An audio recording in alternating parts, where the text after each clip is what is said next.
প্রিয় কক্সবাজারবাসী, আসসালামু আলাইকুম। আপনারা এত রোদের মধ্যে এতক্ষণ ধরে আমাদের সাথে পদযাত্রা করছেন, সেজন্য আপনাদের প্রতি অনেক কৃতজ্ঞতা। কক্সবাজারবাসী, আপনারা সব সময় সাহসী। এই সমুদ্রের সন্তান আপনারা। আপনাদের যে কৃতি সন্তান আছে, সুজা ভাই সব সময় বলে আমার সমুদ্রের ছেলে, আমাদেরকে সমুদ্রে ছেড়ে দেন, আমরা সমুদ্রের যে ঐশ্বর্য সম্পদ সেটা বাংলাদেশকে এনে দিব। আপনারা অনেক সাহসী, অনেক প্রতিবাদী। গত বছর আপনারা যে প্রতিবাদ করছেন, যা প্রতিরোধ করছেন, আপনাদের সন্তানরা, আপনাদের ভাই বোনরা রাস্তায় নেমে গেছে কিসের জন্য?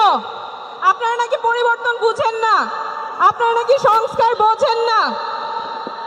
শুধুমাত্র নির্বাচনের জন্য, শুধুমাত্র চেহারা পরিবর্তনের জন্য, যারা ক্ষমতায় আছে তাদের চেহারা পরিবর্তনের জন্য মানুষ রাস্তায় নামে নাই। মানুষ রাস্তায় নামছে দেশটা যাতে বদলায়।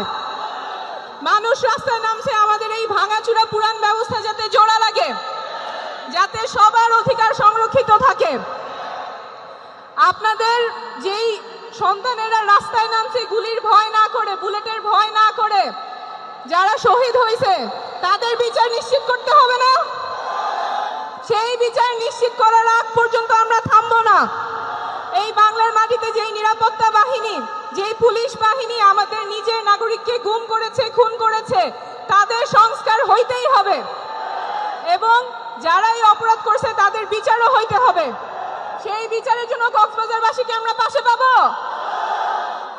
কক্সবাজারে সবাই ঘুরতে আসে, এটা আমাদের প্রিয় জায়গা, কিন্তু কক্সবাজার সবসময় অবহেলিত।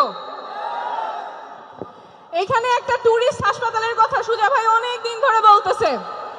ট্যুরিস্ট হাসপাতাল হলে কি আপনাদের ভালো হবে?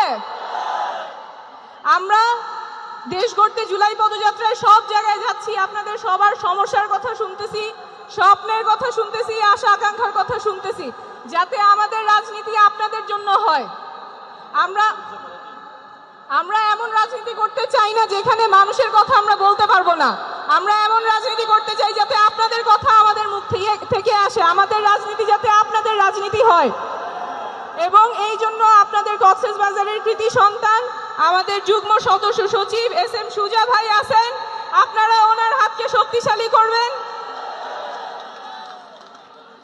আপনাদের সাথে আবার দেখা হবে। ধন্যবাদ।